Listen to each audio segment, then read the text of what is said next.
అసలు అనాటమీలో ఎన్ని ఆర్గన్ సిస్టమ్స్ ఉంటాయి? We have 11 organ systems in the anatomy. In this 11 organ సిస్టమ్స్ని ఎలా గుర్తుపెట్టుకోవాలి? ఫస్ట్ మనకి స్కిన్ ఉంటుంది. Skin is called integumentary system. Skin కింద మజిల్ ఉంటుంది. Muscle is called muscular system. Muscle కింద bone is called skeletal system. Then we have brain, nervous system, endocrine glands like pituitary, pineal, thymus, thyroid glands ఉంటాయి. Endocrine system అంటాం. Respiratory system, nose, digestive system, mouth. Heart is called cardiovascular system. Kidneys are called renal or urinary system.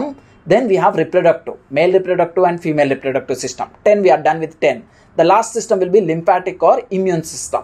Likewise మనం హాస్పిటల్కి వెళ్తాం, gastrologist అంటాం. IST అంటే specialist, gastro అంటే stomach, specialist for stomach. Pulmonologist, specialist for lungs. Dermatologist, specialist for skin. Dentist, a specialist for teeth. Nephrologist is a specialist for kidney. Then followed by urology, a specialist for urology, the study of kidneys and urinary bladders and urine. Okay, same likewise neurologist, the study of nerves or neurons is called as neurologist.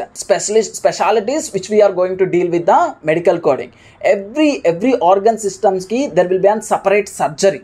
Surgeon will perform the surgery. ఆ సర్జరీని ఏం చేస్తారు అనేది entire things CPT క్లాసెస్లో తెలుసుకుందాం. Thank you everyone.